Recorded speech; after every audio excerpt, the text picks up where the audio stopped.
Retour à l'ouest du massif où se situe un petit paradis bien protégé. Il y a 50 ans, se trouvait ici une vallée avec ses fermes, ses champs et ses troupeaux de vaches. C'est aujourd'hui le lac de Vouglan, le 3e plus grand lac artificiel de France.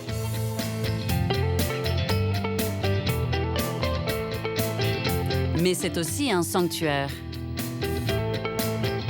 Dans ses fonds, ce lac dissimule les vestiges d'un monastère du XIIe siècle. Après la construction du barrage en 1969, ce monument historique a été englouti par les eaux.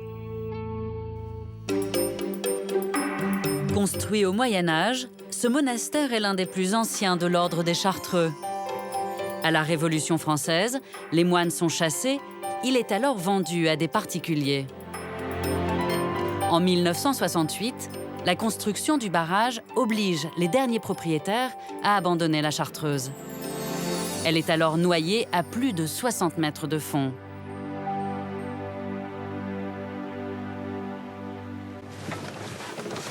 Aujourd'hui, la Chartreuse passionne les amateurs de plongée.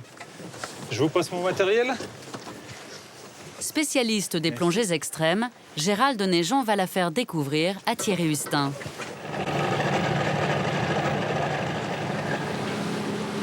Il est venu exprès de Belgique pour explorer ce monument unique en son genre.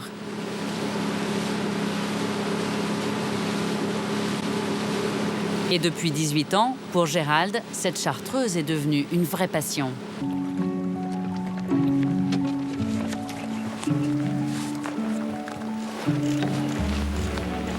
À ces profondeurs, l'eau est à 4 degrés et il fait nuit noire. La pression est telle que l'on utilise un équipement spécifique. En plus de ses 60 kilos de matériel, Thierry a également apporté de Belgique sa caméra. Des images qui vont permettre à Gérald de mieux faire connaître la Chartreuse.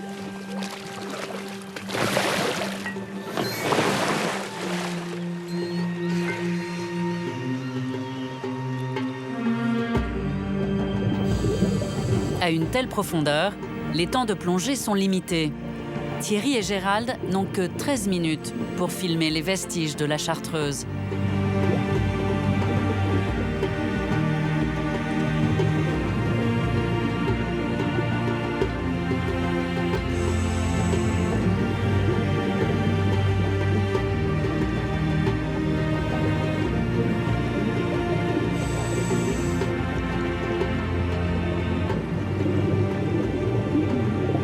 Des images qu'il commente dès la fin de la plongée.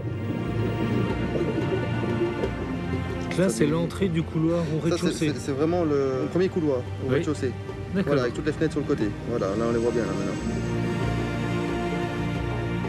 Voilà, sur le côté, il y a une espèce de cavité pour mettre certainement, il y avait une statue à l'intérieur. Une niche. Une niche, voilà.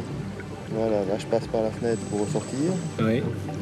Donc là voilà, je suis sorti du bâtiment. On voit bien la vase là, qui a monté au fil des années. Toute la craie au fond, ouais, toute la craie qui s'est déposée. C'est un espèce de limon très fin. C'est tout léger, c'est comme de la craie. C'est comme de la craie. Voilà, on voit toute la corniche en bois.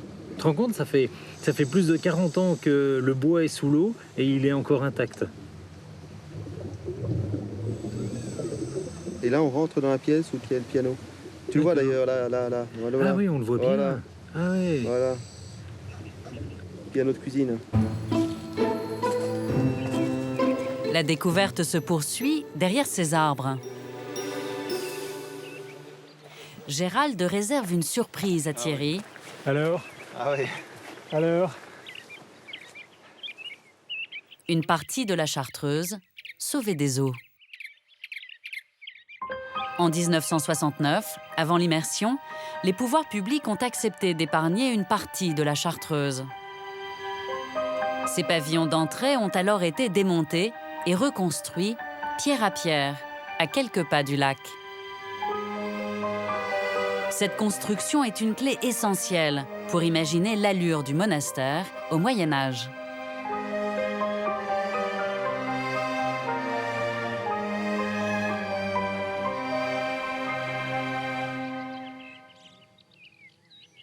C'est à peu près entre un 15e et un 20e du monastère. On ne se rend pas compte sous l'eau de la dimension parce qu'on éclaire trop peu. Voilà, oui, quand on a notre spot, voilà, on voit ce petit morceau de mur. Et il faut s'imaginer la dimension complète du bâtiment, c'est impossible. Et même quand on s'est promené pendant 12 minutes au fond pour essayer d'avoir une idée, on a une vision que très parcellaire du bâtiment. En plus de l'entrée, quelques vestiges de la Chartreuse nous permettent d'imaginer la dimension des lieux. Deux colonnes, piliers, ont été remontés aussi et ils étaient situés en haut de la grande terrasse. Une terrasse, mais aussi 2 cloîtres, une église et une chapelle où vivaient seulement une dizaine de moines.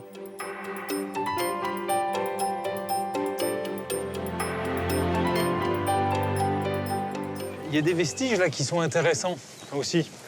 Cette pierre-là, c'est la croix du cimetière. Un des principes des Chartreux, c'est que le Chartreux ne doit pas avoir peur de la mort. Donc, pour ne pas en avoir peur, il doit y être confronté en permanence.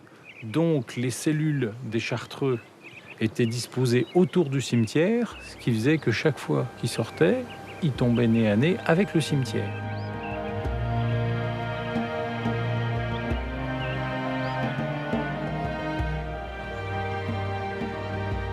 Moi, ça me donne envie de creuser encore plus l'histoire du monastère pour mieux comprendre comment il vivait. Il faut encore creuser dans les deux sens du terme, sous l'eau et dans les archives.